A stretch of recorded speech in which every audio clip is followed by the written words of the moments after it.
assim eu sou ansioso? No momento que eu tô dizendo que eu sou ansioso, eu já não sou ansioso. No momento que eu tô vendo a ansiedade, eu já não sou aquilo. Então, quanto mais a gente puder enxergar esse vão, a gente vai se descolando daquela identidade. E aí, no momento que a gente olha aquilo, a gente fala, se eu tô conseguindo olhar isso, não tem um ciumento aqui. Tem um ciúme, mas não tem um ciumento ou uma ciumenta aqui. Eu tô conseguindo ver. E aí, nesse momento, a gente vai perder o medo de sentir qualquer coisa. Porque a gente vai sentir, mas a gente não vai ser aquilo.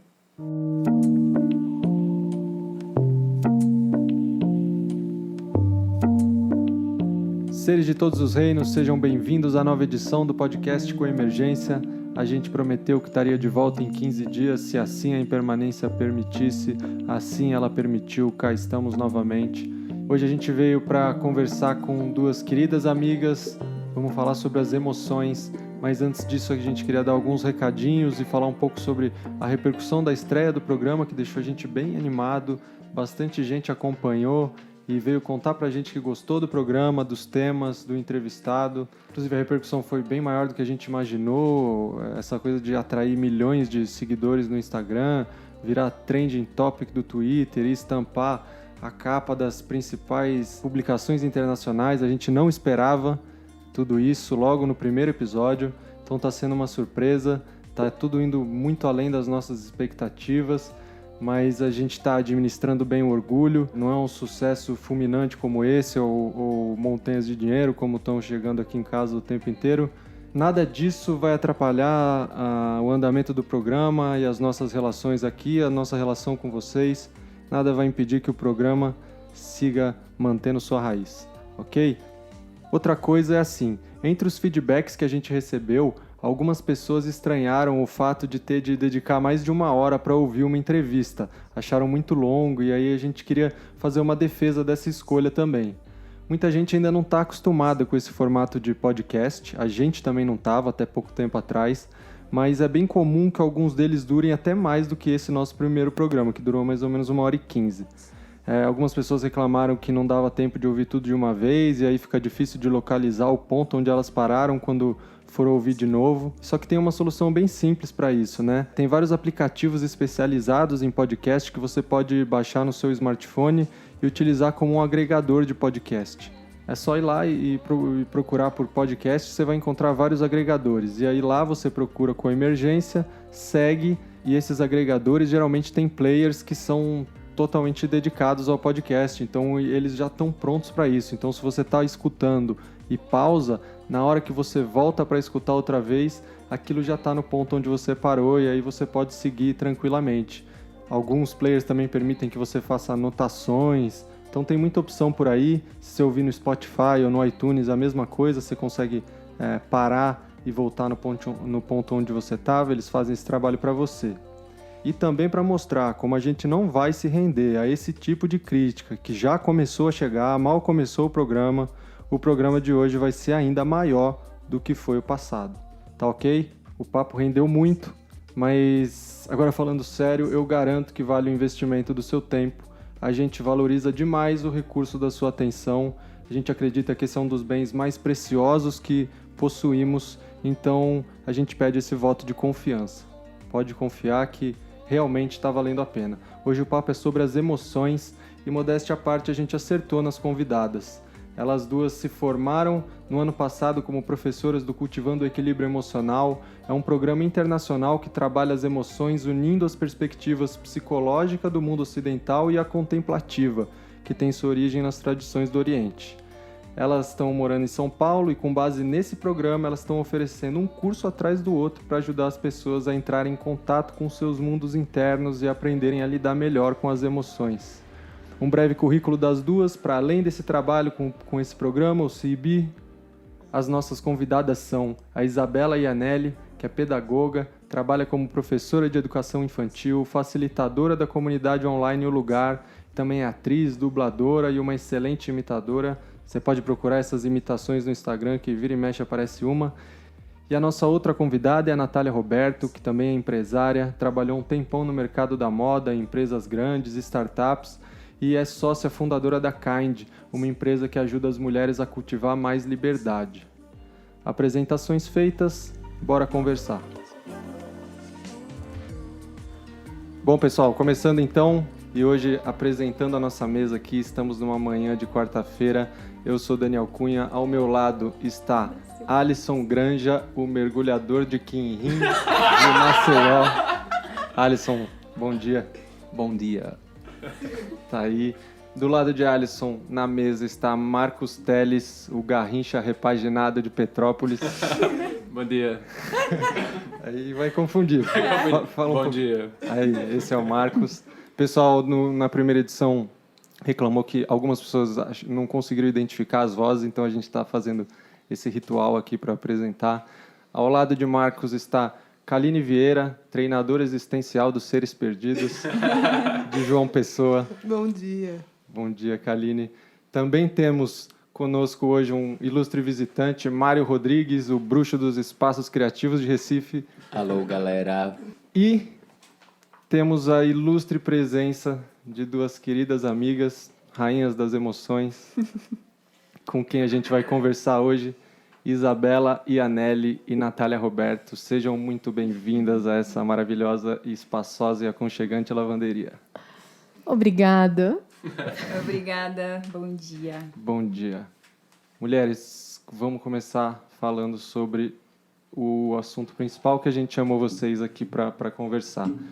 Emoções. Vocês acabam de lançar esse curso das emoções, vocês têm um percurso aí de algum tempo estudando e se aprofundando nesse tema. E aí a gente queria começar por aí. Que papo é esse de curso das emoções? De onde que vem essa história? Para quê? Para quem? Quem são vocês para falar sobre isso?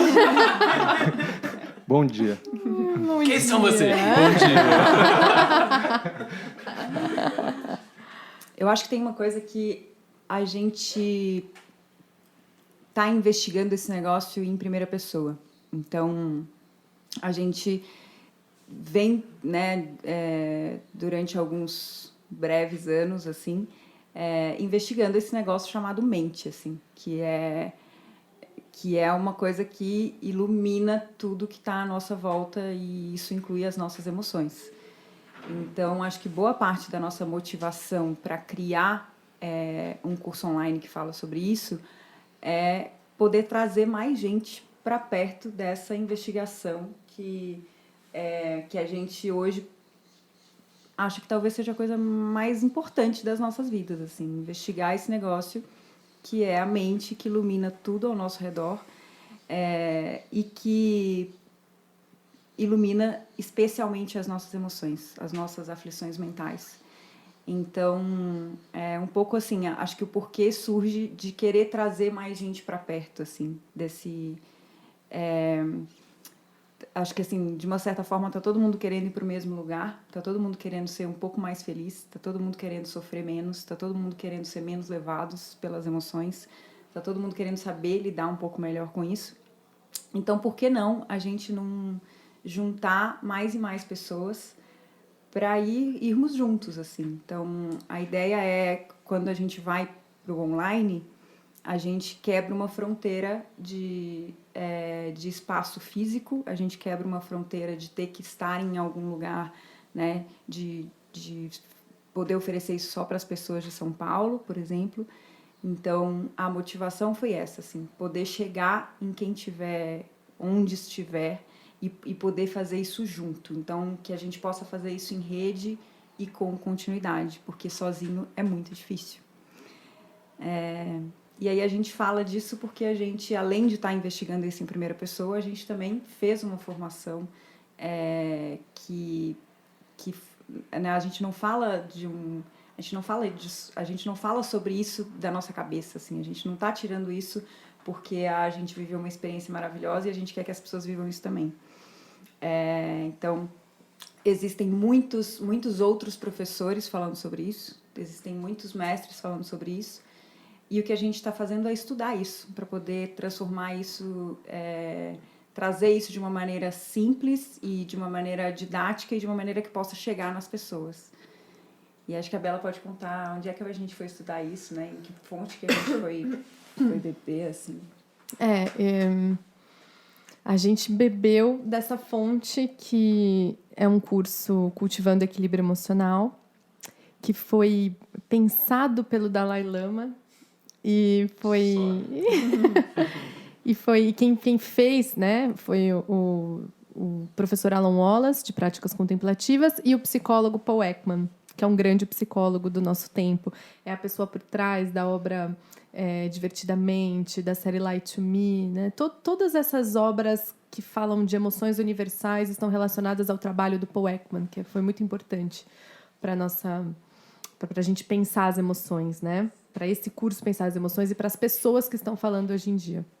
Então a gente foi para esse curso, e esse curso também foi pensado pelo Mathieu Ricard, né? O Cultivando Equilíbrio Emocional, por vários outros grandes mestres. E foi lá que a gente se aproximou, eu e a Natália, ano passado na Itália. E aí veio esse ano essa vontade de estudar juntas. Então a gente começou a se encontrar para estudar mesmo, para se aprofundar ainda mais sobre as emoções, porque é um lance que todo mundo precisa falar, né? Não tem uma pessoa que fala, não, eu com a raiva já lido melhor, já está tudo certo. E aí, além disso, eu sou professora de educação infantil. Há 10 anos eu trabalho na área da educação. E esse é uma coisa muito nítida para mim, sabe? Meus alunos têm 4 anos de idade e eu sempre penso, assim, se eu puder ensinar uma coisa para eles, o que é? Porque, assim, verbo to be, talvez eles não falem inglês, sabe? Talvez não seja um ponto. Fórmulas matemáticas, quantos de nós usamos realmente fórmulas matemáticas a fundo no dia a dia? Mas lidar com as emoções, eu acho que é a coisa mais importante que eu poderia passar para eles. E eu comecei minha investigação aí, né? Eu comecei pensando como eu poderia ajudá-los, e aí eu percebi que não teria como ajudá-los se não fosse passando por mim mesma, por uma investigação. E só assim, porque não é por uma técnica. Se alguém quiser alguma técnica de como lidar melhor com as emoções, tem um monte de livro de autoajuda, vai te ajudar em algum ponto. Mas, assim, se a gente quiser ir um pouco mais a fundo, não tem caminho fácil. A gente vai precisar de um percurso mesmo, sabe? De saber o que fazer, saber o que praticar, né? Por que ter uma prática vai me ajudar com as minhas emoções? E eu vim daí. Por que exatamente que uma técnica que a pessoa possa aplicar sozinha, por que isso não é suficiente? Porque isso não dá conta isso não dá conta da nossa mente, assim, uma técnica isolada, sabe? Você pode ler algum desses livros de autoajuda, ele vai te ajudar a hackear a sua vida num nível. Ele vai te ajudar a ter algum tipo de motivação para acordar de manhã e, sei lá, ir para academia. Ele vai te ajudar a controlar uma emoção quando você estiver num momento de raiva, querendo matar uma pessoa.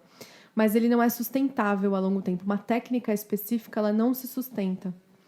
Por isso que quando a gente descobriu, né, esse caminho, assim, tem um caminho para a gente fazer isso, tem um lugar por onde ir, foi muito, primeiro, desanimador, pode ser, porque, assim, não é um curso online que vai salvar a gente, não é um livro, não é uma teoria.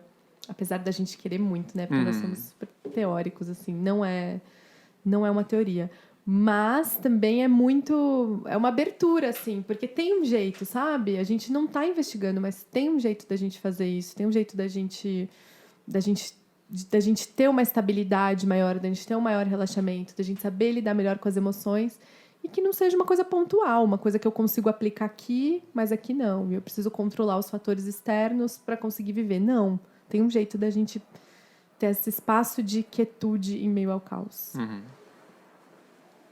Não sendo uma técnica específica, ao mesmo tempo, eu sei que eu já dei uma fuçada no curso de vocês, não tem técnicas também, né? Não é uma técnica que vai nos salvar, mas tem método. Não é que é uma coisa, bom, não é uma técnica, é o quê, então? Fala um pouco mais sobre esse percurso, assim, o que na prática é possível oferecer e treinar? O método, ele entra no momento que a gente entende que isso faz parte de um caminho, assim, sabe? E que em alguns momentos a gente vai ser, nesse caminho, a gente vai ser pego em apuros emocionais.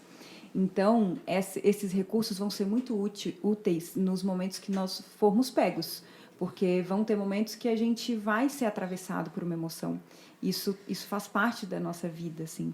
Então, esses recursos eles vão cada vez mais nos ajudando a entender o que a gente pode fazer nesses momentos para não responder na mesma hora, para não ser tão arrastado, para não ser tão levado. Mas acho que a Isabela falou uma coisa muito linda aqui, né? E só essas coisas pontuais, elas não dão conta da complexidade do nosso mundo interno. A gente tem um mundo interno que é vivo, que é complexo, que e que, especialmente, assim, e que ele está dando vida a tudo ao nosso redor, a tudo externamente, né? Então, às vezes, a gente tem uma ilusão de achar que, para uma emoção ser despertada em nós, alguma coisa externa precisa acontecer. E é verdade, para o gatilho ser apertado, alguma coisa externa, existe um evento que precisa acontecer. Então, né, um e-mail chega, alguém fala alguma coisa, uma porta bate, alguma coisa externa acontece, mas para aquela emoção ser disparada, eu preciso ter alguma coisa interna que se conecta com aquele evento e aquilo desperta uma emoção em mim. Então, por isso que às vezes a mesma situação, a mesma fala de alguém pode despertar, na Isabela pode despertar uma emoção de irritação e talvez em mim possa não despertar nada, ou vice-versa, porque a gente tem esse mundo interno. Então, eu acho que o legal desse percurso é que assim, a gente começa falando de um negócio que normalmente a gente quer evitar, que a gente começa falando da nossa qualidade vulnerável de estar diante do sofrimento e da impermanência o tempo inteiro.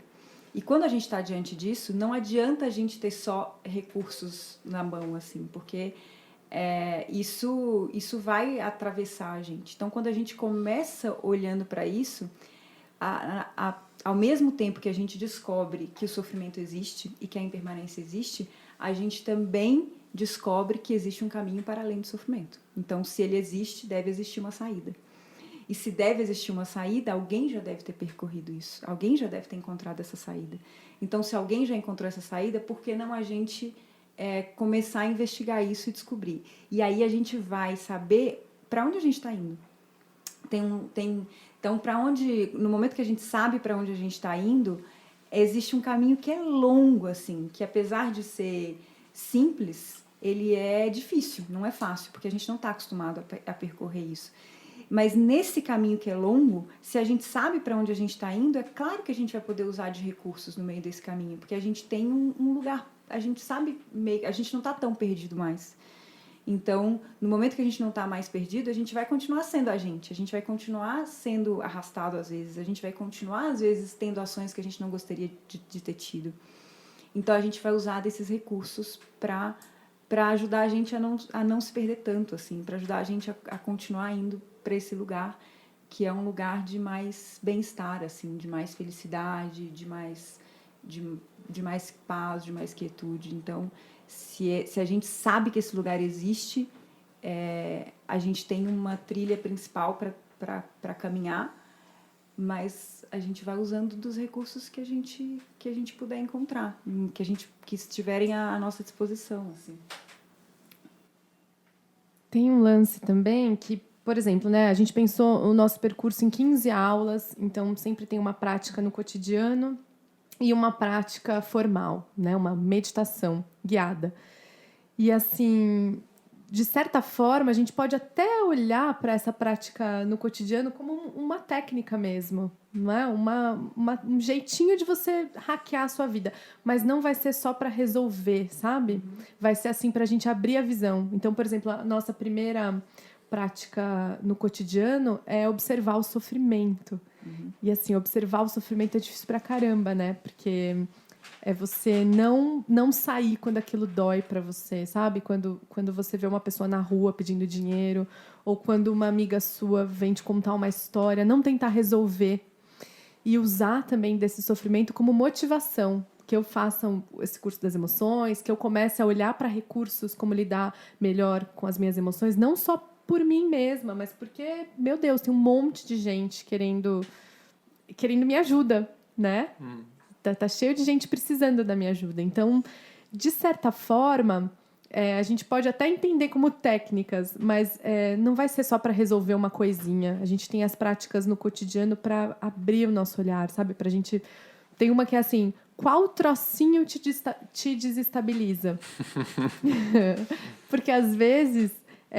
a Natália fala muito bem disso, né? Às vezes, assim, você fala, não, mas sabe, eu, assim, quando eu termino um namoro, eu fico super bem. Não, eu já entendi que amor romântico, isso aí e tal.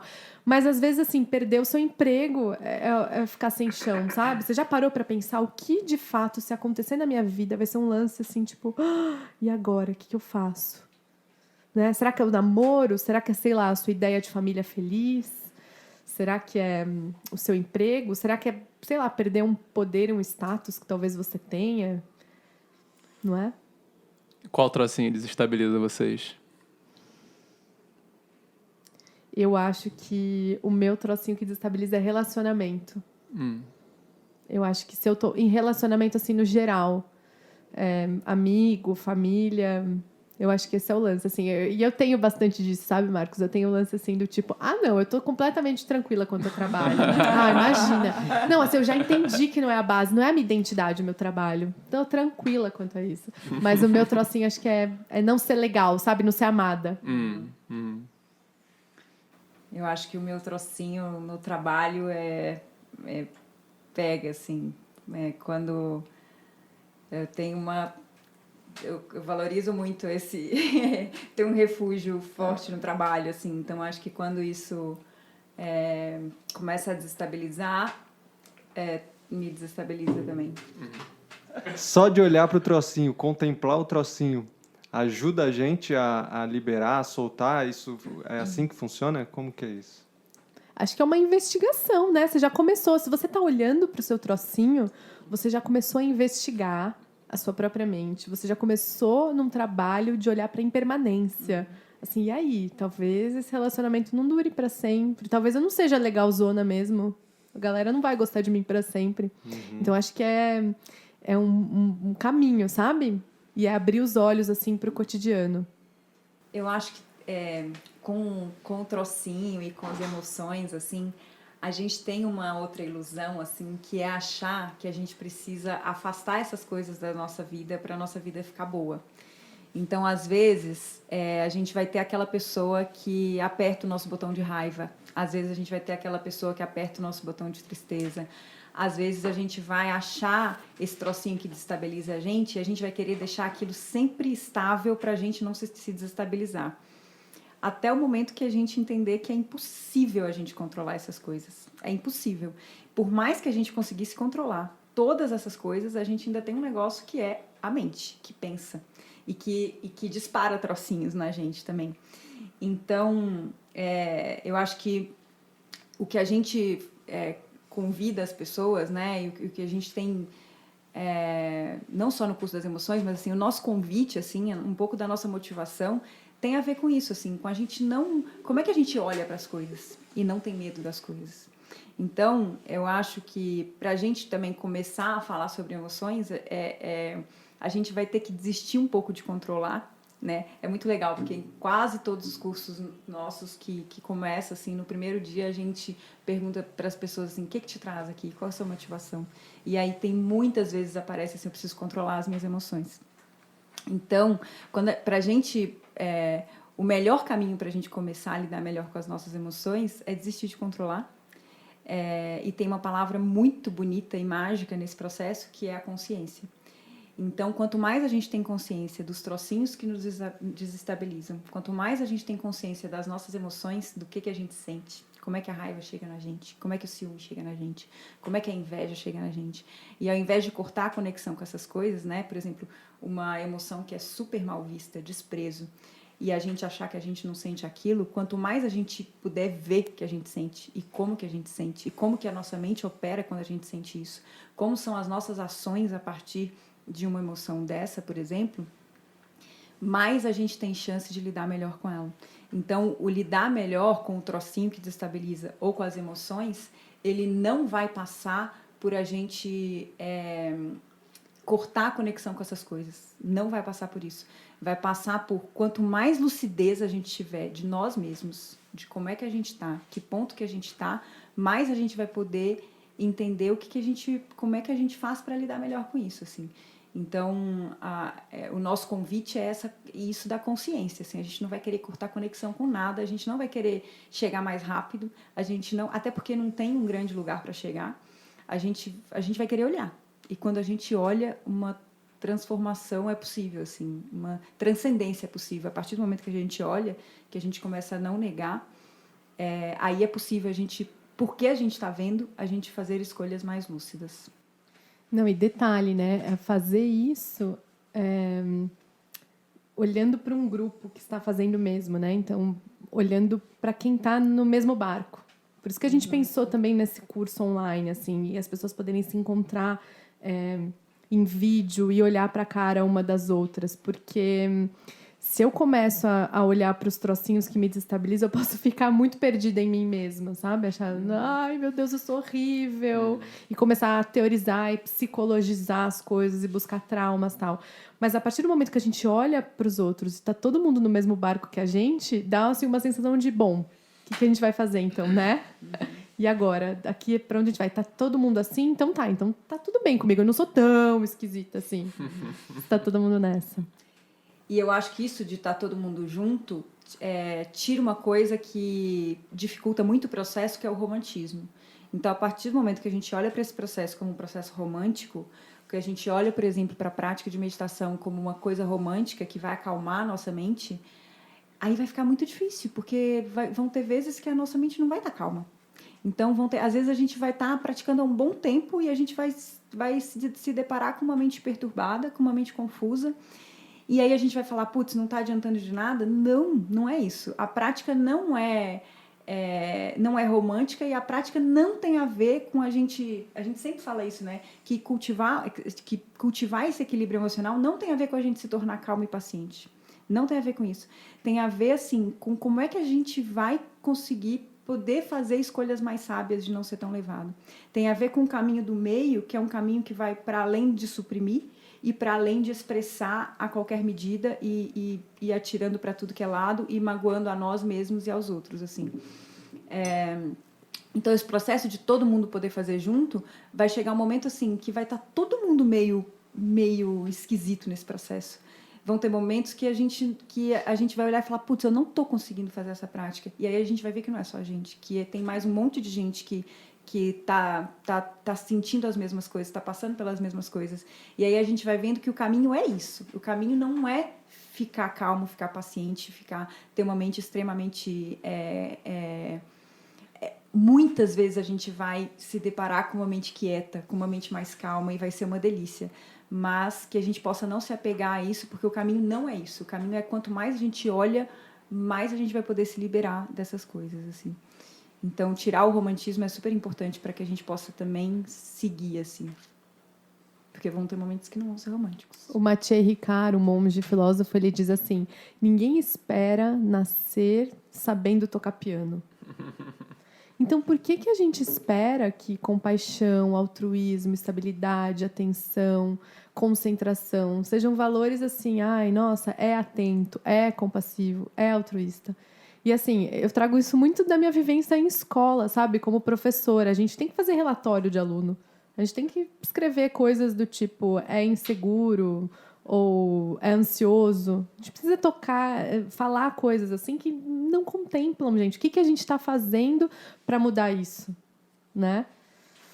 Então, eu trago bem, assim, se a gente entender que é um cultivo, meu Deus, meio caminho andado, né? A gente não vai se julgar tanto, a gente não vai julgar tanto o outro, a gente vai poder até pensar numa sociedade mais legal, gente. Se isso entrar na escola, sabe? Se a gente entender que não é uma criança que é ansiosa, mas é o que eu propicio ali para ele ter recursos para lidar.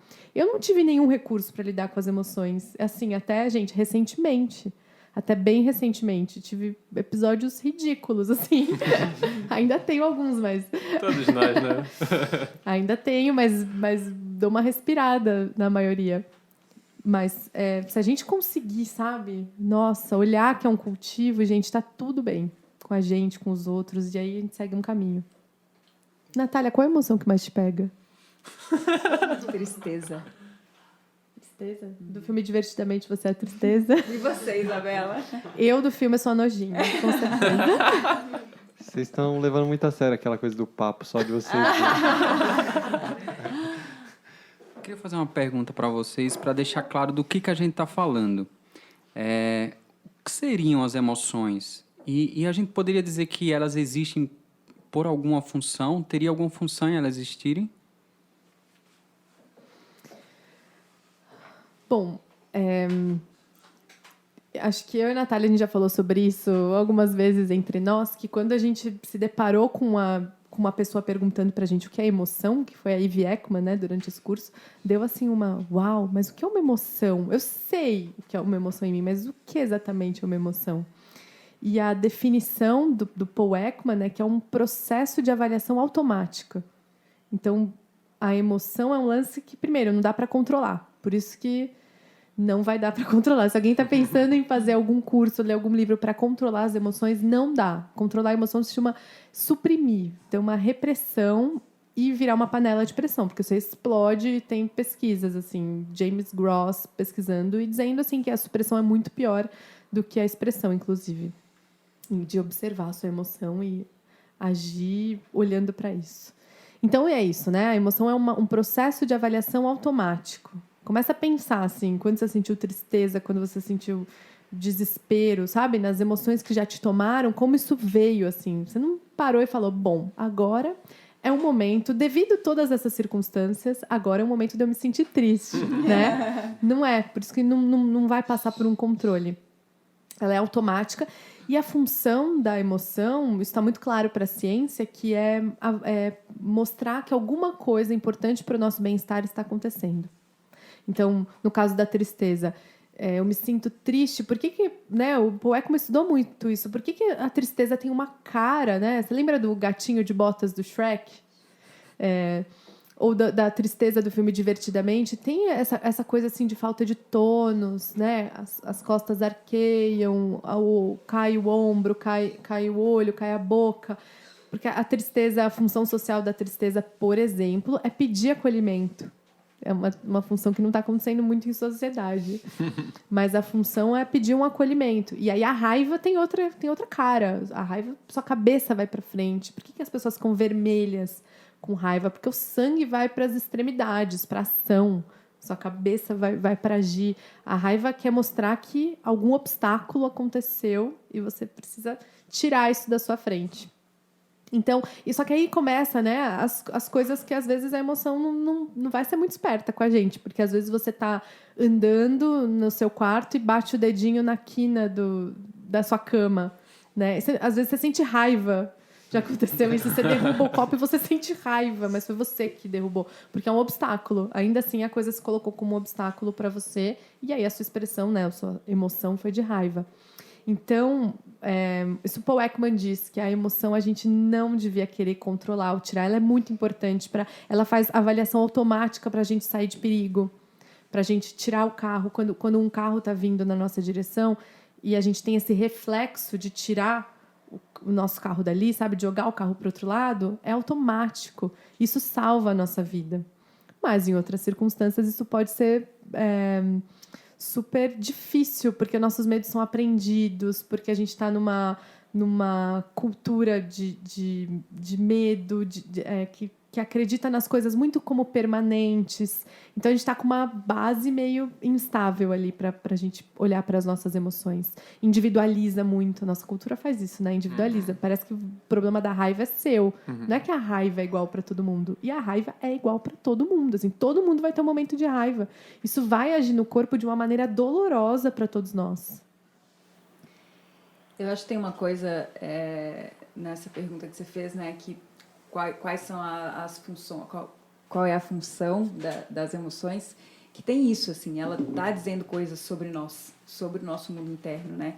Então, as emoções estão dizendo coisas sobre a gente que a gente deveria querer ouvir. Então, tem um negócio que o Paul Ekman fala que pode transformar as nossas relações com as emoções, que é assim, quando a gente escuta raiva, quando a gente escuta tristeza, quando a gente escuta medo, quando a gente escuta desprezo, quando a gente escuta ciúme, a gente fala, putz, só tem emoção ruim, só vai ter alegria de boa. E ele diz que não existe uma emoção boa e uma emoção ruim. As emoções são energia. Então, e elas passam por nós, assim. A partir do momento que a gente começa a se familiarizar com o que elas estão dizendo para nós e sobre nós, aí, né, não vai ter uma tristeza ruim, não vai ter uma raiva ruim, não vai ter... A gente vai olhar para isso e vai falar, putz, o que isso está dizendo sobre mim, né?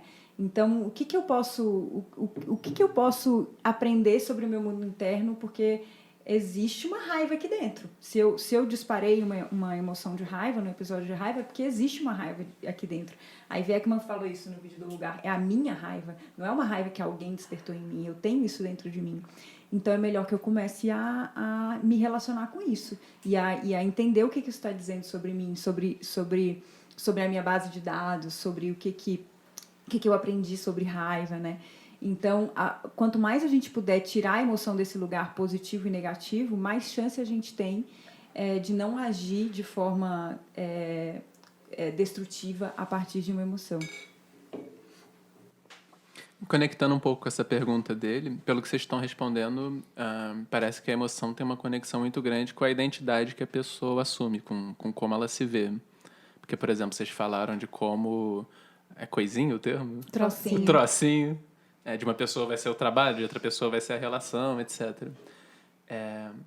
Então, isso parece que existe um trabalho no nível da visão também, de nós entendermos que a gente não vai conseguir se estabilizar com uma identidade muito sólida.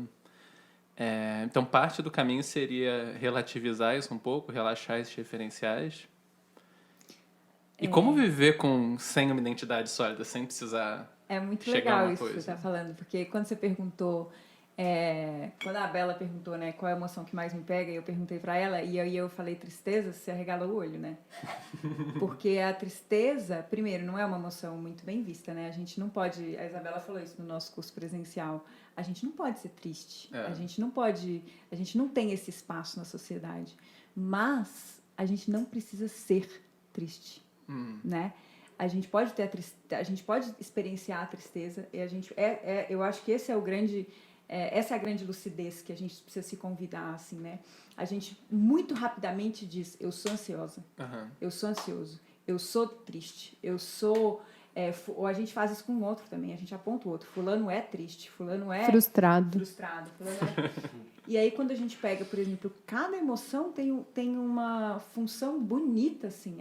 A tristeza tem uma função de conexão, de me conectar com as pessoas, porque tá todo mundo em algum nível sofrendo. Então, se a gente tem isso dentro da gente, a gente vai poder se conectar com o outro e a gente vai poder... porque a gente tem aquilo dentro da gente, a gente vai desejar que o outro não sinta aquilo, assim. Então, a gente vai ter um impulso para agir. Então, existe uma diferença muito grande em a gente tomar essa identidade, que tem a ver com a história do trocinho, né? No momento que o trocinho me desestabiliza, é porque eu estou achando que a minha identidade é aquilo. A minha identidade, quando eu perco a minha identidade de trabalho, o que eu faço? Quem que eu sou para além disso? Quando eu perco a minha identidade de ansioso, quem que eu sou para além disso? Então, essa coisa da gente poder olhar, isso vai ajudar muito a gente a lidar com a ansiedade, que é uma coisa que está muito presente nas nossas vidas, né? Quanto mais a gente puder olhar de novo e de novo, assim, o que isso está me dizendo?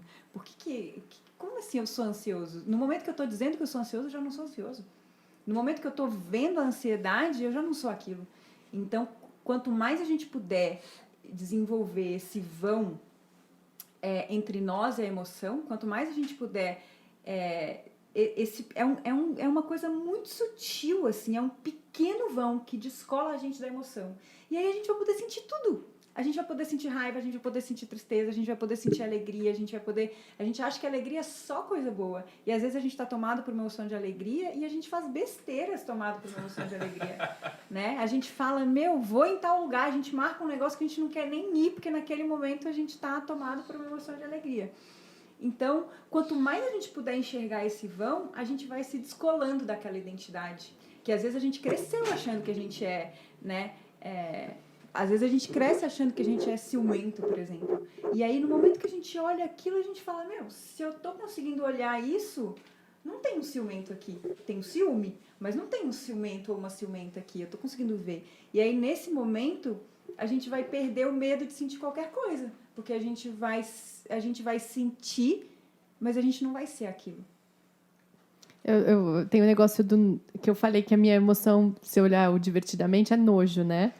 Porque eu também fui percebendo isso, que eu tenho um lance bem julgador, assim, sabe? A coisa bate, eu já faço...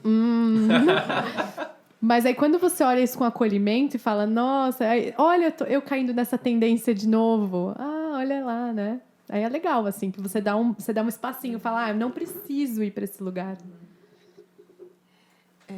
Eu queria voltar um pouco ao ponto dessa coisa do compartilhar esses sentimentos, essas emoções, e quanto isso é benéfico para quem tem esse espaço de fala, né?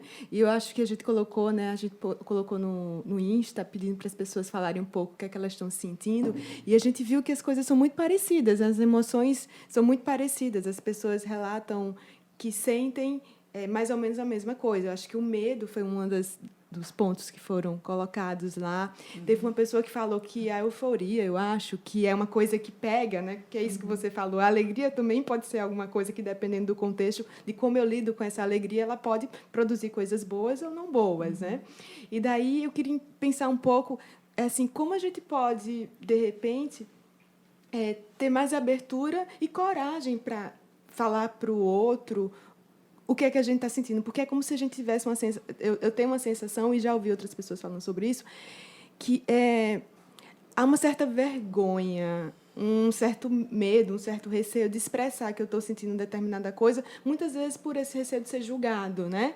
Ou achar que só eu que não sei lidar, então a gente vai se recolhendo e é com a sensação que só a gente sofre. Então, só eu me sinto rejeitada, só eu me sinto temerosa, né? E quando a gente fala, a gente tem a oportunidade de descobrir que outras pessoas também sentem, mas, ao mesmo tempo, para não cair naquela coisa, vamos todo mundo junto chorar, né? Como não ter o risco de, nesse compartilhar essas emoções, a gente não, sei lá, vou usar essa expressão, não se colocar para baixo nisso, ficar lá sustentando. Todo mundo sofrendo pela mesma coisa. Estamos juntos sofrendo, mas como a gente pode sofrer junto e, sei lá, lidar com isso e superar isso, ou transformar isso numa coisa benéfica? Tem uma coisa que é assim, a partir do momento que a gente se conecta, eu acho que você está trazendo uma coisa sobre conexão, né? A partir do momento que a gente se conecta e a gente começa a entender que aquela dor não é só nossa, assim, boa parte do sofrimento já pode ser aliviado. Porque boa parte do sofrimento vem de achar que aquilo só acontece comigo, que tem alguma coisa de errado acontecendo comigo, né? Quando eu me sinto rejeitado ou rejeitada, eu acho que aquilo acontece só comigo. E aí, se a gente vai começando a furar as bolhas ao nosso redor, a gente vai vendo que está todo mundo meio assim, em algum nível. Que para a gente, para uma pessoa vai ser rejeição, para outra pessoa vai ser uma sensação de tristeza, para outra pessoa vai ser... E é isso, quando a gente começa a furar as bolhas, a gente vai vendo que a gente está todo mundo sofrendo meio das mesmas coisas. Então, eu acho que, assim... essa conexão é muito poderosa. Ela, em algum nível, ela já salva a gente, assim, porque só da gente saber que aquilo... eu acho que vocês têm uma experiência muito bonita aqui na casa, né? Porque só de vocês estarem juntos aqui, isso já é uma prática. Isso já é uma coisa, assim... quando alguém começa a entrar em alguma bolha, tipo, já é muito mais fácil sair. Primeiro porque vai saber que aquela bolha não é só minha. Se eu furar, se eu bater na porta do outro ali do lado, do quarto do outro, e tipo, começar a falar, a gente já vai ver que é uma coisa meio parecida. Em algum nível, a gente está todo mundo sofrendo das mesmas coisas. Então, da gente poder... Essa coisa da conexão é muito forte. Agora, como isso não virar, né? Como isso não virar uma coisa discursiva, né? Como eu acho que, assim, quando a gente tem a sorte de poder encontrar a lucidez no meio disso, aí é maravilhoso, porque quando a gente puder encontrar um espaço de escuta compassiva e lúcida, o que isso vai dizer para a gente? Assim, a gente não é aquilo. Então, a gente não é essa rejeição, a gente não é essa tristeza, a gente não é essa raiva, a gente não é... Então, quanto mais espaços lúcidos de conversa a gente tiver, melhor a gente vai poder se conectar e entender que está todo mundo junto, mas também que a gente não precisa se abraçar com isso, porque no momento que a gente está vendo essas coisas, então acho que o próprio espaço de conexão permite que a gente veja essas coisas, mas não se abrace com isso, assim. Então, que a gente possa criar espaços que venham com práticas que vão nos ajudar. Porque eu acho que é aí que sai da discursividade e entra numa coisa de como é que a gente faz para soltar isso? Então, como é que a gente faz? Porque se a gente só entra nesses espaços de... Acho que é um pouco nesse nível que a Isabela falou do começo, assim, da gente tentar meio uma autoajuda, assim, a gente não vai muito sair do lugar, assim. Mas se a gente encontra pessoas lúcidas e a gente encontra práticas que possam nos ajudar a abrir essa escuta compassiva, mas que, ao mesmo tempo, seja... O que a gente pode fazer para não se abraçar com isso? Aí eu acho que é bem poderoso. Eu vou, então, aproveitar esse gancho aqui com uma pergunta de um ouvinte nosso, chamado Gustavo. Ele mandou uma pergunta para a gente e eu queria colocar. Ele perguntou assim: a nossa cultura foca bastante numa abordagem psicologizante, terapêutica, falando aqui no sentido específico de entrar no conteúdo das histórias. Você estava falando bastante disso, né, Bela? Sobre a discursividade. O quanto que a gente precisa fazer isso para transformar o nosso sofrimento emocional e quanto que as histórias nos distraem da verdadeira origem da aflição. Nossa, acho que isso dialoga muito com o que a Kaline estava falando, né, do grupo. Mas e aí, né? Então, um grupo é bom, porque aí... E se todo mundo se colocar para baixo? Eu acho que esse é um ponto... Muito obrigada, Gustavo, pela pergunta. Esse é um ponto muito bom da gente soltar a história completamente. A gente não vai se conectar pelas histórias. Eu também, uma vez, o meu filho... Não, a gente vai se conectar pela emoção. E aí, você sentiu raiva? Senti. É difícil para você? É.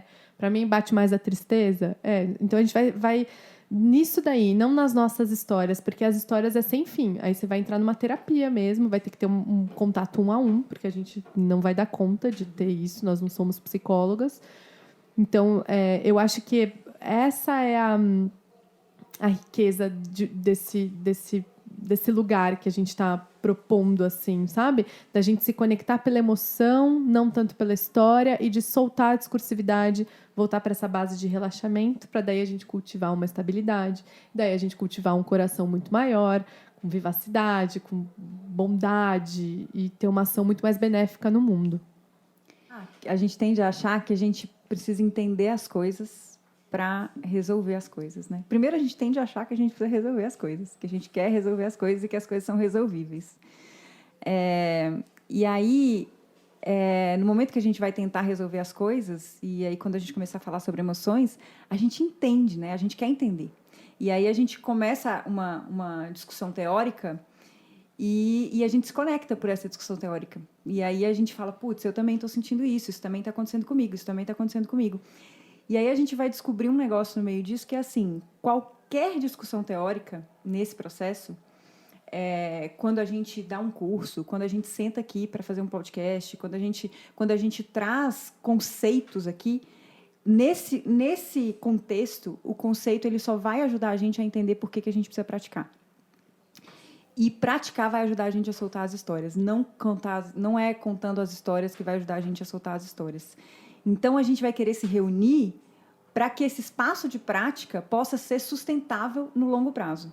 Não para a gente ficar contando as histórias. É óbvio que a gente vai se conectar por meio, às vezes, de um entender por que o outro está sofrendo, assim.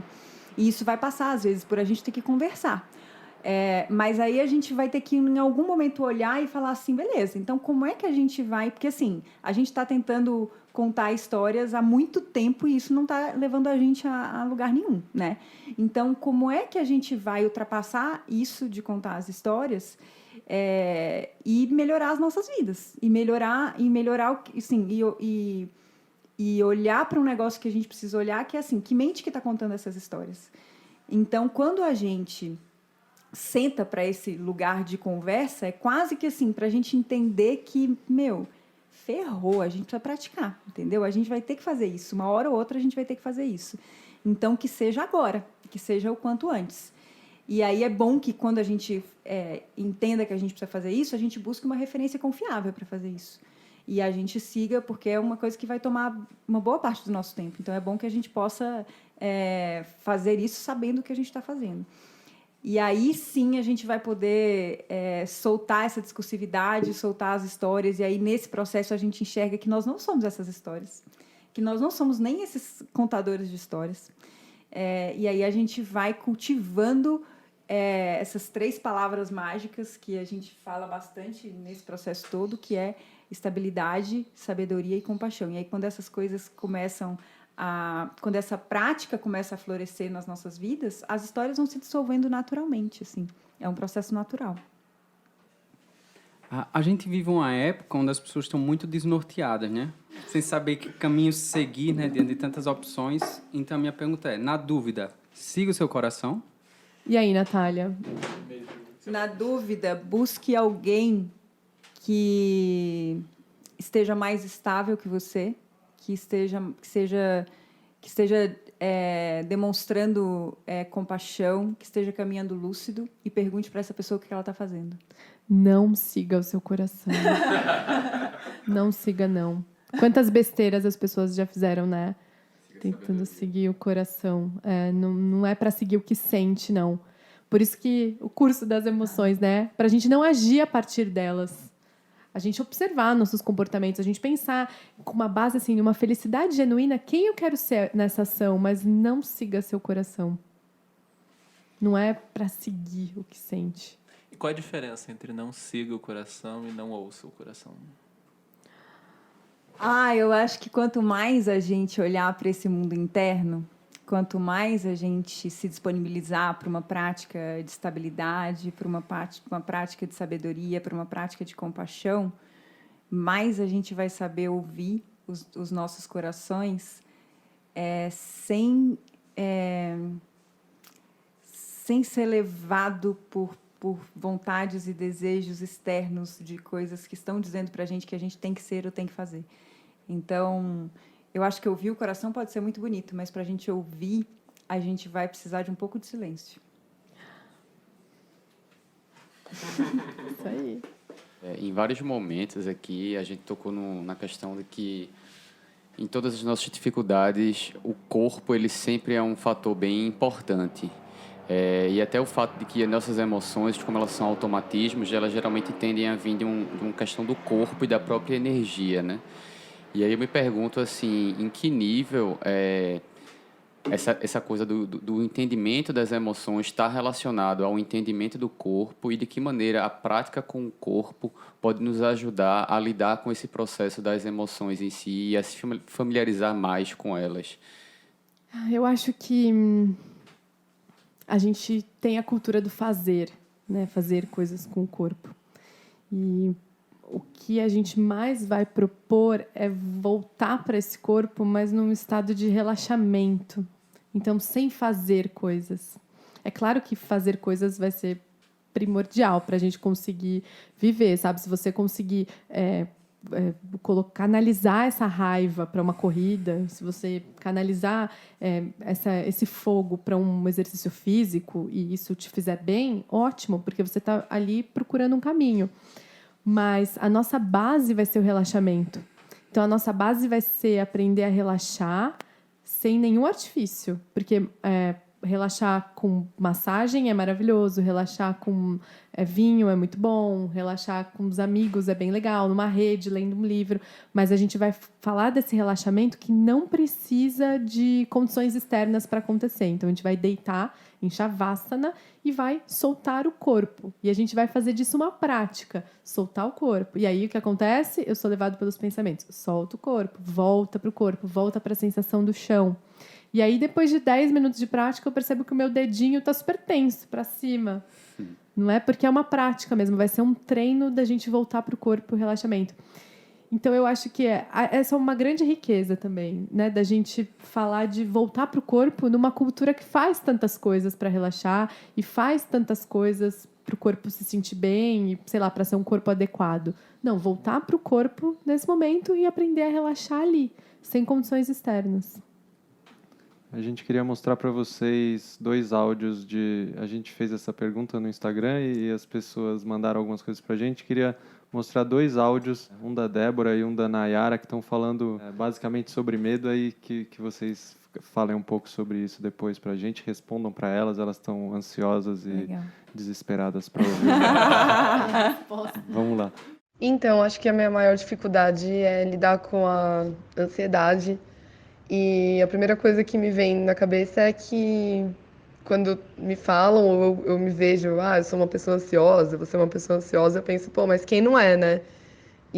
Mas acho que cada um lida de um jeito, né? E talvez uns transpareçam mais, outros não, enfim. Eu acho até que pode parecer uma característica, como se fosse um estado permanente de ansiedade. E eu espero que não seja, né? Porque faz mal, enfim, te deixa nervoso, ali, aflito. E são várias situações, por isso que é difícil até identificar que momento que acontece algo que me deixa de fato ansiosa, porque eu às vezes acabo me vendo como uma pessoa ansiosa no geral. Então é difícil identificar o gatilho, assim, de que me desperta. Eu acho que são escolhas, decisões, que às vezes, putz, dá medo, insegurança. E aí, será que eu estou fazendo certo? Será que eu vou fazer certo? E aí, antes mesmo de agir ou de pensar o que eu realmente quero, já entro no estado de ansiedade e racionalizo pra caramba e, enfim, sem de fato perceber o que eu quero e tomar uma decisão com mais firmeza, assim. E aí fica girando nesse ciclo da ansiedade sem meio sair do lugar, assim. Eu acho que tem uma coisa que é que a ansiedade ela vem um pouco desse lugar dessa nossa, a gente tem uma ilusão de que a gente vai resolver a nossa vida fazendo coisas, né? E de que a gente vai resolver a nossa vida emocional organizando as coisas externamente, assim. E aí a gente vai ficar ansioso, porque a nossa lista de tarefas ela não vai acabar nunca. As coisas externas não são resolvíveis no nível que a gente acha que são. Então a gente até vai ter que resolver coisas e fazer coisas e a gente tem, enfim, uma vida para viver, a gente tem um trabalho para fazer, a gente tem responsabilidades para cumprir. Mas enquanto a gente achar que a gente vai precisar resolver tudo isso para relaxar, aí a gente não vai ter muita chance, sabe? Então, eu acho que tem uma boa ansiedade que vem dessa nossa necessidade de ter que ter as coisas resolvidas externamente para a gente dar conta do nosso mundo interno, assim, tá mais estável. E aí ela fala uma coisa que é que ela coloca todo mundo nessa mesma caixinha, né? Tá todo mundo meio ansioso em algum nível ou em outro nível. Às vezes as pessoas demonstram mais, às vezes as pessoas demonstram menos. De novo, eu acho que a gente precisa começar a buscar exemplos porque existem. Eu conheço algumas pessoas que não estão nesse nível de ansiedade que ela falou. Tem alguma, assim, consigo pensar em 3, 4 pessoas ao meu redor que não estão vivendo desse jeito. Então, eu acho que, assim, quando a gente começa a encontrar esses exemplos, a gente também começa a ver que é possível não viver dessa forma, né? E, de novo, assim, quanto mais a gente puder olhar para a ansiedade, no momento que ela está descrevendo isso, ela não é ansiedade, né? No momento que ela consegue mandar um áudio para falar sobre tudo isso, ela está enxergando a ansiedade de uma plataforma de observação. Na verdade, o que a gente vai precisar fazer para lidar com essa ansiedade é justamente poder olhar isso como ansiedade, não como eu sou ansiosa, assim. Então, quanto mais a gente puder trazer, de se desidentificar com essa identidade de ansiedade, porque parece que o mundo à nossa volta está pedindo para a gente ser ansioso, né? parece que não é meio esquisito a gente falar que a gente não está com tanto trabalho, é meio esquisito a gente falar que a gente não está correndo, a gente está começando a chegar agora em fim de ano, né? Então, fim de ano, você começa a perguntar como as pessoas estão, elas só te respondem assim, tô correndo, fim de ano, daqui a pouco é Natal. E aí, no momento que a gente começa a entender que a gente pode relaxar no meio disso, que essas coisas não vão se resolver e que é possível a gente relaxar no meio disso, aí a nossa relação com a ansiedade vai poder começar a mudar também, porque a gente pode até ver a ansiedade chegando, assim, a gente pode até ver que em algum nível a gente acredita que a gente tem muita coisa para fazer mesmo, e a gente vê a ansiedade, mas no momento que a gente vê, é igual quando a gente vê o nojinho, é igual quando a gente vê a tristeza, é igual quando a gente vê o trocinho, quando a gente vê essas coisas, a gente já pode se desidentificar com essas coisas. E aí tem um antídoto, que eu sempre... para essa... tem um antídoto para essa...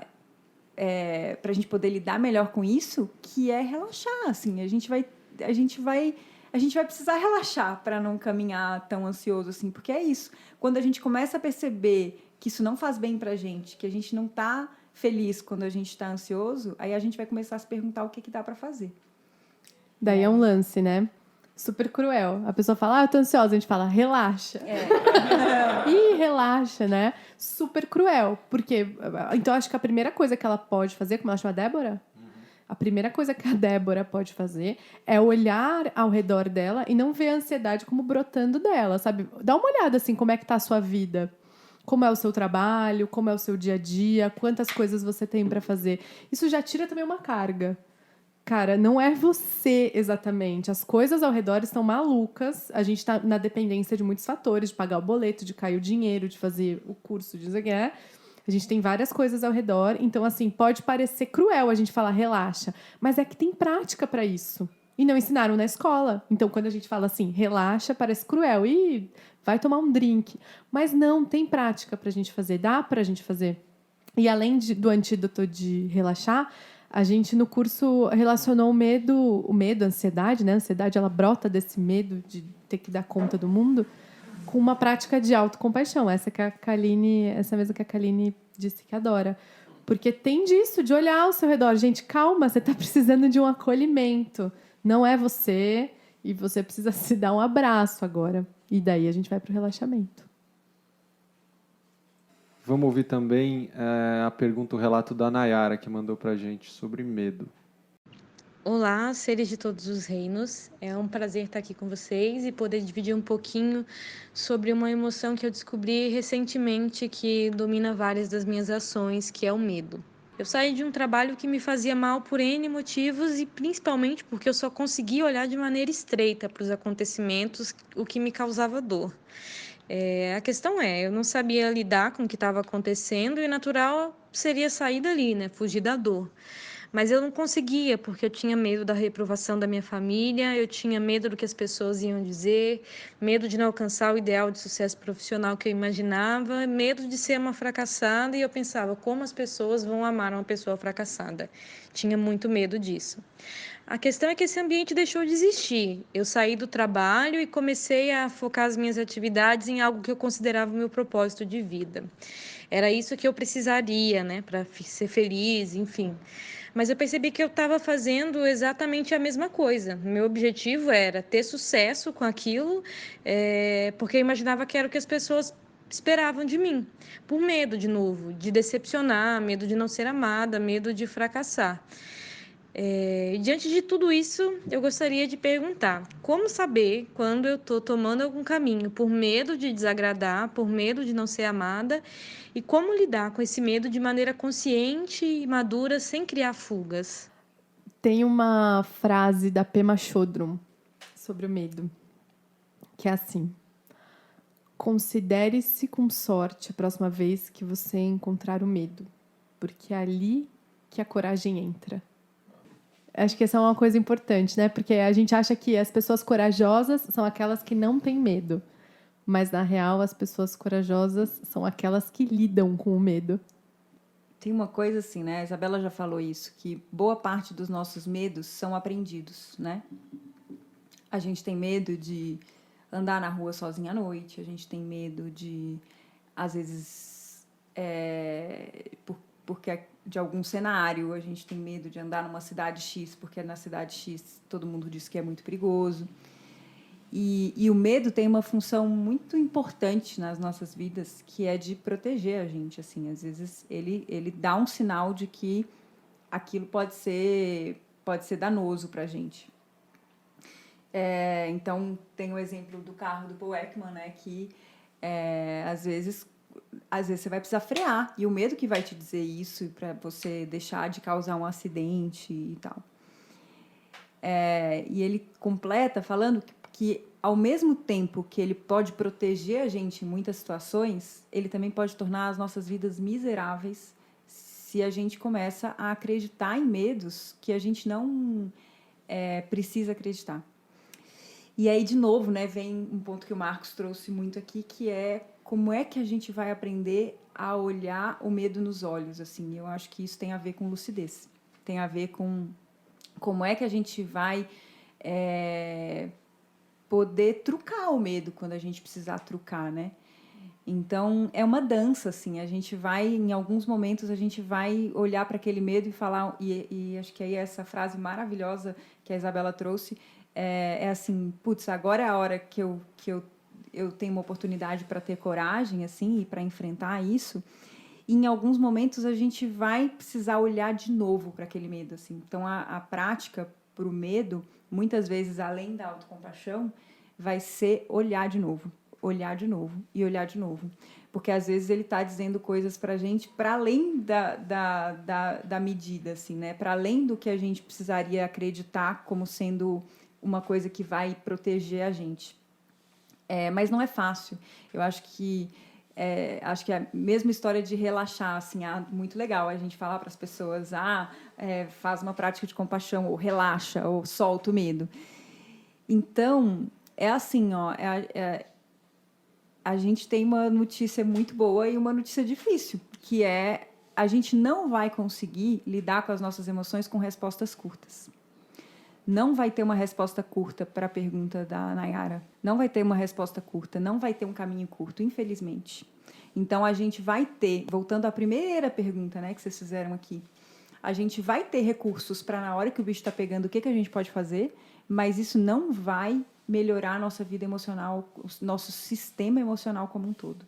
Então, tem uma outra fala do Paul Ekman que é muito importante, que ele diz que a gente não vai conseguir melhorar um episódio emocional, muitas vezes, assim, sabe? Então, quando a gente começa a olhar para isso, não é que a gente agora, daqui para frente, não vai querer mais explodir de raiva. Não é isso. A gente, durante aquele episódio, vai ter muito pouca coisa que a gente possa fazer. Porque naquela hora, o medo está dizendo coisas para a gente. Naquela hora, a raiva está dizendo coisas para a gente. Naquela hora, o ciúme está dizendo coisas para a gente. Mas a gente pode trabalhar nesse sistema como um todo, no nosso sistema emocional como um todo. E isso envolve a gente poder olhar para as coisas que a gente aprendeu, a gente poder olhar para a nossa vida, para as nossas crenças, para a nossa base de dados, que é uma palavra super importante quando a gente fala em emoções. Tem um negócio que chama base de dados, que basicamente talvez seja a coisa mais importante desse processo. Porque para qualquer emoção ser ativada na gente, a gente precisa ter uma base de dados que ative essa emoção. Então, a Jeane, que é uma professora nossa e grande amiga, ela diz que a gente anda por aí cheio de botões. É como se a gente andasse por aí cheio, do corpo inteiro, cheio de botões vermelhos escrito aperte aqui. E aí vem situações e pessoas, e a gente tem vários apertadores de botões nas nossas vidas. E aí vem essas coisas externas e apertam os botões. E aí uma emoção se manifesta. Mas, para aquele botão ser apertado, eu preciso ter o botão. Então, não tem um caminho curto. Não tem. Não adianta brigar com quem aperta o botão. Não Você tá cheio de botão aí. Não adianta querer eliminar o apertador de botão. Vem outro. Vem outro. Você tá dizendo aperte aqui. Você tem que cuidar do seu botãozinho. Então, a gente vai ter chance quando a gente começar a olhar para os botões.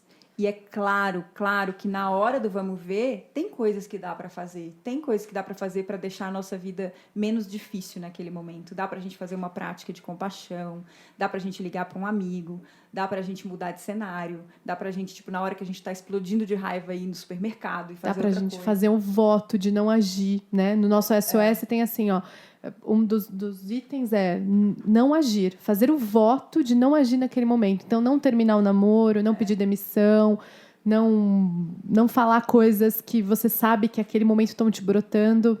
Tem o dia seguinte. Se você ainda assim quiser ter essa ação, deixa para o dia seguinte para fazer.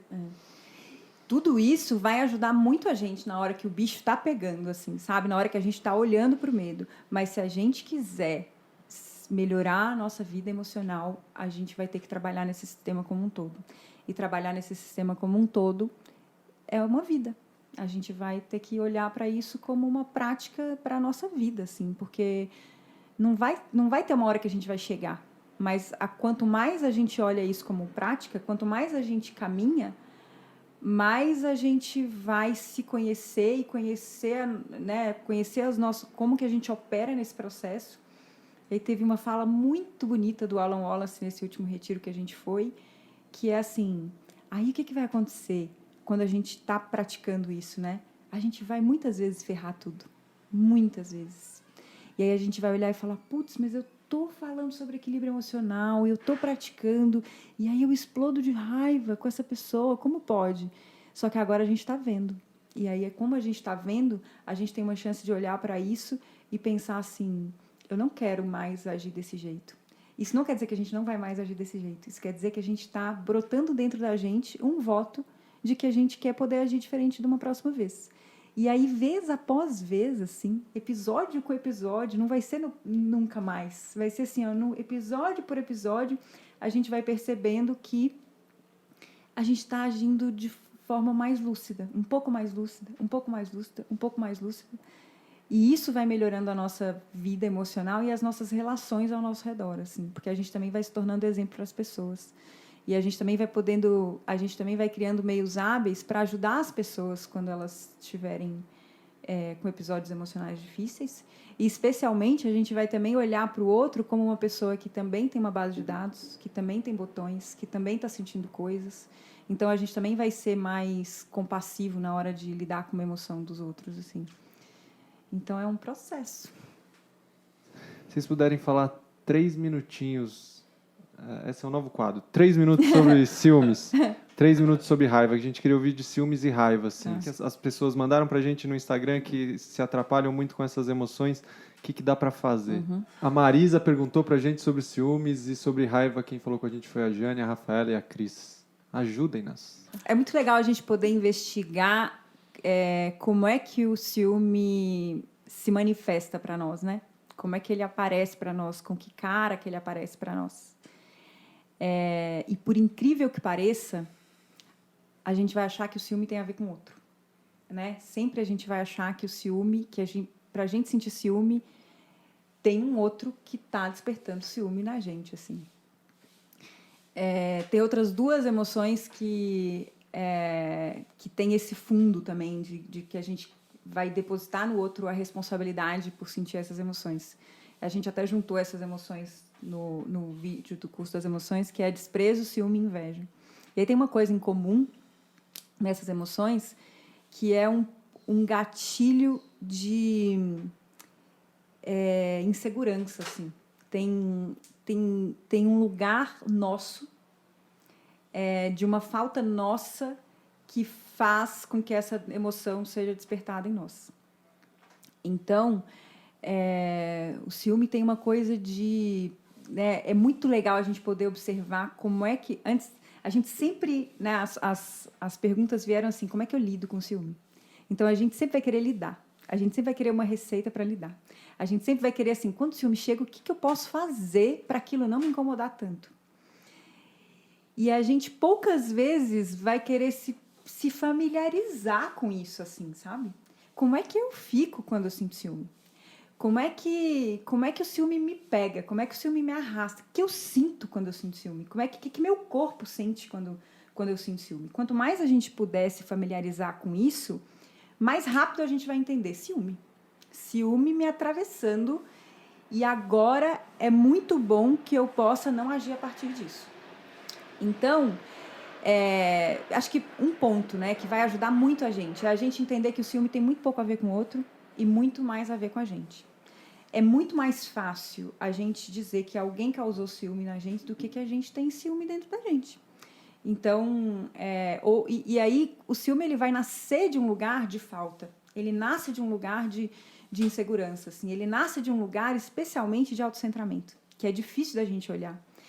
E aí, assim, para já aliviar de saída as pessoas que fizeram essa pergunta, o autocentramento não é um privilégio delas, né? Tá todo mundo meio autocentrado, assim, nós todos. Então, a gente vai... o ciúme nasce desse lugar de achar que aquela pessoa não é uma pessoa livre, que aquela pessoa não é uma pessoa que pode se manifestar com várias caras, de vários jeitos, e querendo fazer coisas que não me incluam, assim. Então, o que é o ciúme, assim?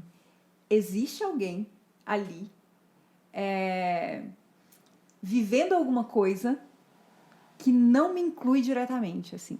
Então, se a gente olhar isso, a gente já começa a se familiarizar um pouco mais, né?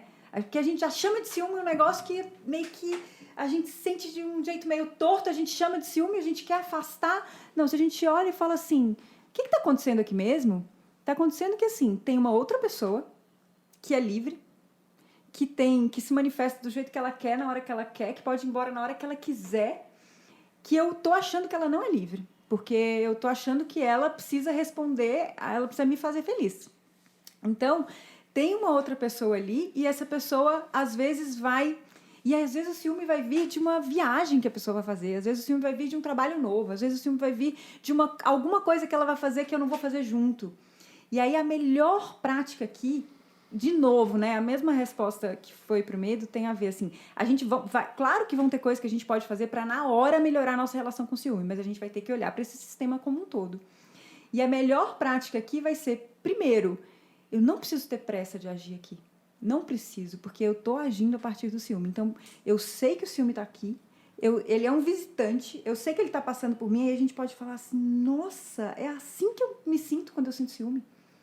É assim que eu sinto, eu fico vendo o outro de um jeito negativo, eu fico querendo que ele não seja feliz, porque não é isso, né? Naquela hora, se eu quero que ele não me faça sofrer, eu vou querer que ele não seja feliz, porque, na verdade, ele só está fazendo uma coisa que é importante para ele. Então, no momento que isso chega, às vezes a gente vai ter que usar essa coisa do vão, assim, prestar atenção e não agir naquele momento, não ter pressa para agir. E aí a gente não vai cortar a conexão com o ciúme. O ciúme vai estar ali, a gente vai entender o que ele está dizendo para nós. Muitas vezes ele está dizendo para nós que eu tenho uma dificuldade de me alegrar junto com esse florescimento do outro.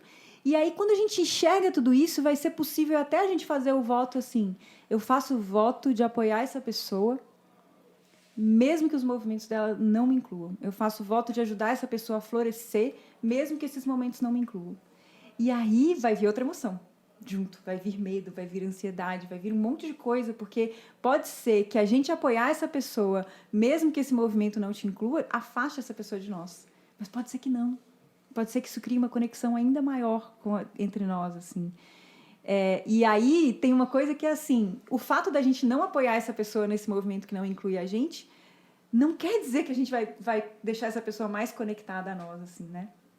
Então, uma vez eu ouvi o Gustavo Gitt falar sobre isso, e ele disse assim, não existe conexão maior entre duas pessoas do que o voto, eu vou te apoiar nos seus movimentos, mesmo que isso não me inclua. Às vezes eu vou falhar, às vezes eu não vou conseguir te apoiar, mas eu faço o voto. E o voto é a maior conexão possível entre duas pessoas, assim. Então, acho que um bom jeito da gente lidar com o ciúme é, primeiro, não agir na hora que a gente enxerga ele. Deixa ele chegar, deixa ele estar aqui, assim. E aí, naquele momento que a gente possa não agir. E depois que a gente possa respirar, depois da gente respirar, falar assim, beleza, como é que eu posso lidar com isso e apoiar essa pessoa, assim, para que ela floresça e seja feliz. Porque, na verdade, quando a gente ama alguém, a gente quer que ela seja feliz. Se vocês não usarem essa resposta, não sei o que vocês vão usar nesse podcast. Pelo amor de Deus. Bela. Bom, então... 3 minutos sobre a raiva. Valendo! Então, né? A gente não vai falar que a emoção é destrutiva. Não é uma emoção destrutiva, não é uma emoção negativa. Mas a raiva é uma emoção dolorosa. Né? Todo mundo aqui concorda. A gente usou esse exemplo, foi muito legal, que nasceu assim, de uma conversa nossa, a gente usa bastante no curso, que é assim, você nunca ouviu uma pessoa falar assim, nossa, hoje eu tô tão aliviado, briguei 2 vezes no mercado. Nossa, foi ótimo, humilhei a caixa, chamei gerente, sabe? Baixaria mesmo, 2 vezes. Então, ó... Não tem isso, né? Ela dói na gente. Assim, não tem resposta fácil também pra raiva. Você tá lá na caixa do mercado, no caixa. Aí uma pessoa fura a sua fila. O que a gente faz socialmente? 2 coisas. Ou a gente dá um piti, um barraco. Ei, você, volta aqui, chama o gerente, porque é um absurdo, porque a caixa deixou passar, não sei o quê. Ou a gente vai pra casa falando, eu devia, naquela hora, ter falado não sei o quê. Não, porque eu devia ter colocado o pé pra pessoa tropeçar, sabe? Então, ou a gente age por expressão, que é uma expressão descontrolada, porque é a raiva que tá me fazendo agir, ou então por supressão. Vou para casa e vou ficar tramando o dia inteiro em maneiras como eu sou tonta e como eu deveria ter falado e não sei o que e tal. Então, não vai ser por expressão e não vai ser por essa expressão maluca, né? Porque mas não vai ser fácil, porque na hora o que acontece é que a raiva principalmente tem uma vozinha dentro da gente. Então, enquanto a pessoa tá furando a minha fila lá no caixa e a caixa tá deixando, eu tô assim, isso é um absurdo, vai lá, você pode gritar. Você deveria ter gritado agora, porque você deveria... Quebra essa garrafa na cabeça da pessoa. Ah, mas quem mandou, não é? Tudo, assim, é embasado por essa emoção, assim. A raiva, principalmente, faz a gente ver com um filtro muito claro, assim, de que nós somos os certos. E ela tem isso no corpo, né? A raiva, a sangue vai para a mão fecha porque a mão está preparada para ação. A cabeça vai para frente porque eu estou preparada para enfrentar o obstáculo. Eu faço cara de mal. Né? Estou preparada para enfrentar todos esses obstáculos. Então, não vai ser, quando a gente for falar de um jeito de lidar com a raiva, não vai ser também sendo calmo e paciente, porque ser calmo e paciente é colocar a emoção numa panela de pressão, prestes a explodir a qualquer momento. Mas o que vai ajudar mesmo a gente a agir com lucidez nesse momento de raiva é a gente ter uma prática de atenção, por exemplo. Às vezes fica difícil conectar uma prática de meditação com eu lidar melhor com as minhas emoções. Mas a prática de atenção, o que ela faz? A gente senta, fica com o corpo imóvel e se predispõe, por exemplo, a focar nos pensamentos, né? Eu vou só observar os pensamentos chegando e indo embora, chegando e indo embora. E aí o que acontece? Eu me perco. Aí eu me perco de novo, Mas eu pacientemente, eu vou treinando essa paciência. Pacientemente eu volto. Cada vez mais eu volto. E aí a gente vê que a gente tem uma atenção fragmentada e que a gente é facilmente levado pelo pensamento. Então veio o pensamento de, eu preciso comprar não sei o que no mercado. Eu vou pro pensamento. Quando eu vejo, eu já estou fazendo a lista de compras inteira do supermercado. Então, a prática para a raiva, além de investigar, que a gente tem no curso, a gente propõe uma prática de investigação da raiva. Então, você vai reconhecer um episódio que tem acontecido de raiva, você vai reconhecer a emoção. Bom, foi raiva. Pegou onde? Pegou no estômago, pegou na minha mão. Aqui tensionou meu pescoço. E aí eu vou me abrir, vou falar, tudo bem, é raiva. Com curiosidade, sabe? A raiva, para todo mundo é igual. Vou investigar o que faz a raiva, o que eu tenho vontade de fazer, que pensamentos que me traz. E também vou não me identificar com ela. Deixar passar. Todo mundo tem a raiva igual, solta a história. Essa é uma prática de RAIN para investigar a raiva, mas principalmente o que vai ajudar a gente é treinar a paciência sem supressão, o que é super difícil. Ninguém ensinou a gente é muito bem treinado a reprimir tudo e ficar quietinho. Tanto é que, né, a gente olha ao redor, principalmente no trabalho. O trabalho é um lugar ótimo. As pessoas que são calmas e ditas calmas e equilibradas emocionalmente são aquelas que estão, na verdade, suprimindo. Porque é isso que a gente foi ensinado. Você não pode expressar, principalmente no seu trabalho. Então, você vai engolir sapo. Aí você vai adoecer. Queria que vocês indicassem também o que vocês acham que pode ajudar as pessoas. Seja um livro, um filme, um curso aí, quem sabe. Vocês digam aí para as pessoas o que vocês indicariam que pode apoiar elas no caminho delas. Bom, a gente acabou de lançar o curso das emoções. Você encontra o curso dasemoções.com.br. A gente também está nas redes. Esse curso nasce dessa vontade da gente olhar para as nossas emoções e pegar mais gente na mão assim para seguir nesse caminho com a gente. São 15 aulas, então é um percurso completamente online 15 aulas que passam desde o que faz você feliz até a expressão e repressão das emoções. E vai culminar em como lidar com a raiva, com o medo, com a tristeza, ciúme, desprezo, inveja, como lidar quando a gente encontra a emoção do outro, como a gente segue nesse caminho.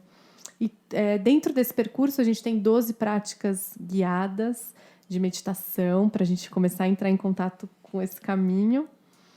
E encontros quinzenais, que eu acho que é a maior riqueza, que a gente vai poder olhar na carinha das pessoas, assim, ao vivo, em vídeo, e falar, tá difícil aqui também. Ou melhorou, que bom. Então, assim, a gente tem o curso das emoções, e claro, a gente se baseou em muita gente para fazer esse curso.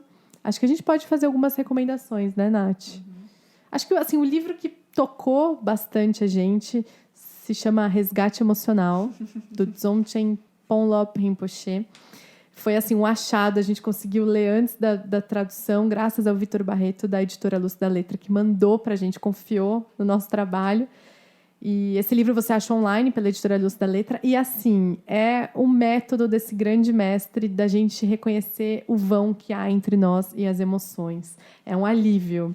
E, além de ser um grande mestre, ele também é muito piadista. Então, o livro, assim, parece uma piada sem fim, sabe? Os exemplos que ele dá são com Coca-Cola, com ciúme, com desprezo, com inveja, né? Ele é bem mundano, assim, desse jeito. O que mais que a gente tem para indicar? A Bela falou dela hoje, né, da Pema Chodron. Eu ontem comecei a reler esse livro que chama... Quando tudo se desfaz, uma orientação para tempos difíceis, né? E esse livro, gente, ele é maravilhoso. Assim, ontem eu voltei a ler, ele o primeiro capítulo é sobre medo, assim. A gente estudou ele um pouco durante, né, o tempo que a gente estava fazendo, mas agora eu acho que depois de 2, 3 anos estou lendo ele de novo. Eu acho que para o momento que a gente está vivendo, ele é uma ótima indicação, assim. Então, para qualquer pessoa que está querendo começar a olhar para isso, acho que esse livro é uma boa indicação. Para tristeza, medo, né? Super, assim. E ela fala de um lugar muito da experiência dela, assim, o que a experiência dela como praticante, assim, como a experiência dela como praticante pode nos ajudar. E uma coisa assim que eu recomendo de coração, assim, é que a gente possa furar as nossas bolhas de solidão, assim, sabe? Que quanto mais a gente puder se conectar, então seja curioso, assim, curiosa, tente ver o que as pessoas estão fazendo ao seu redor, que grupos tem ao seu redor, tem muita coisa acontecendo, né? Tem coisas online, o curso das emoções, o lugar, a coemergência, esse podcast. Então, olhe tente descobrir assim com o que você se conecta, quem é uma pessoa que, né, quais são as fontes de referência que poderiam te ajudar e onde tem um grupo que poderia te ajudar. Assim, eu acho que essa coisa do grupo pode nos ajudar muito, muito, muito. E se você quiser se aprofundar, essa formação que a gente fez chama CEB, Cultivando Equilíbrio Emocional, Cultivating Emotional Balance. Maravilhosa. E, além disso, tem outras também, né? Tipo o CCT, que é Cultivating Compassion Training, que é de Stanford, que é também baseado no Thupten Jinpa, que também é um autor maravilhoso, Um Coração Sem Medo. E, assim, eu ouvi o podcast do Gustavo passado e, basicamente, é isso, né, gente? A gente vai ter que começar a trabalhar com essas coisas se a gente quiser tirar a coisa da corporação, assim. A gente cada vez mais vai ter que ser refúgio para os outros, assim, para quem está sofrendo, para nós mesmos. A gente vai se apoiando. Tem um livro que eu preciso indicar, O Poder de uma Pergunta Aberta, de Elizabeth Matzangel, que eu acho que aí vai trazer muito dessas perguntas do Marcos, de como que a gente pode encarar essa vida com mais lucidez. Assim, é um livro que traz essa lucidez como pano de fundo. Assim. É maravilhoso esse livro, maravilhoso, super facinho de ler, curtinho. Sim, o mais difícil de entender. Fácil de ler, mas profundo. Aspiro que a gente possa ir um pouco além de uma primeira pergunta de como lidar, assim, sabe? O como lidar ali agora, assim, que a gente possa não ter medo de um caminho que ele é mais profundo. E porque ele é mais profundo, a transformação vai ser mais profunda também.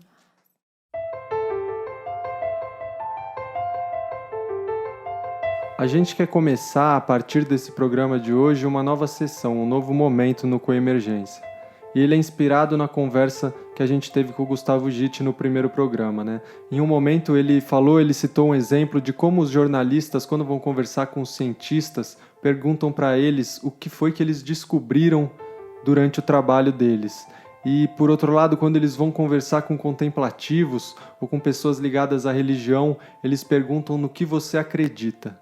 E aí a gente queria fazer um contraponto disso, porque todo mundo que a gente está interessado em trazer aqui, incluindo vocês, para falar sobre as emoções, a gente percebe que também está trilhando um caminho de investigação em primeira pessoa, que não se trata simplesmente de acreditar em alguma coisa ou ter alguma crença, mas de uma investigação em que a gente está descobrindo alguma coisa. E aí é com essa base que eu queria fazer essa pergunta para vocês. O que é que vocês descobriram nas vidas pessoais de vocês, nas investigações de vocês sobre as emoções e que vocês gostariam de compartilhar com as pessoas? Eu acho que o que é mais forte assim para mim foi que a emoção passa, sabe? Que nunca ninguém tinha me explicado isso.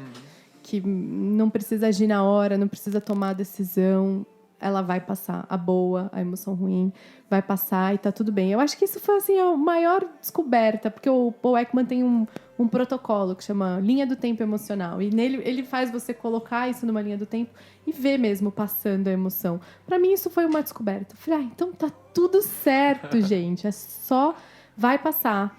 Preciso de recursos para lidar com isso.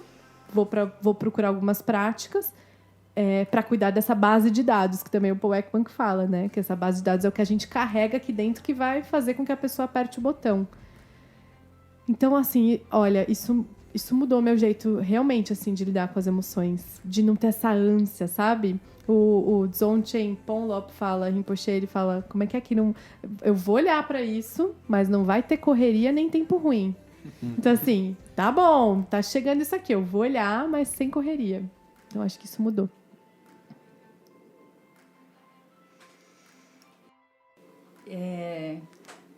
Acho que talvez a maior descoberta é que a gente tem uma mente que está iluminando tudo isso, assim. Então, que não tem a ver com um fator externo, as nossas emoções, sabe? E tem a ver com um mundo interno que ilumina. Existe um mundo interno que ilumina tudo ao nosso redor. E aí eu acho que a maior descoberta e a mais bonita é que esse mundo interno pode ser trabalhado. Existe um caminho para isso. Então, existem saídas para além do sofrimento, assim, sabe? Existem mesmo. E se existe, assim, basta a gente se perguntar de verdade, assim. Quando a gente se pergunta de verdade, né, tem um fator super bonito nesse caminho que é a motivação. E aí, quando a gente se faz essa pergunta de verdade, assim, e quando a gente se faz essa pergunta por nós e pelos outros, esse caminho vai se abrir. Ele se abre, assim. E aí a gente... É possível, de pouco em pouco, de prática em prática, de episódio emocional em episódio emocional, a gente transformando as nossas relações ao nosso redor, assim, as nossas relações com as nossas emoções e com as pessoas que são tão caras pra gente, né? Então, a gente vai transformar o nosso mundo, assim. E é possível. Que bonito. Maravilha. Então, com essa mensagem de esperança e inspiração, é possível a gente trilhar um caminho que nos afaste do sofrimento, que a gente possa ajudar as pessoas ao redor. A gente vai encerrando agradecendo as pessoas que ficaram com a gente até agora. Muito obrigado a vocês duas. Essa cara de tristeza. De que a gente está acabando, mas foi muito bonito. Valeu. Obrigado, gente. Obrigada. Muito obrigada. E nos vemos na próxima semana, se a impermanência permitir. Você tá ligado que o programa é quinzenal, né, Dani? Então, já não permitiu. Já não vai deu, ser daqui 15 dias. Já Nos não vemos aí, pessoal.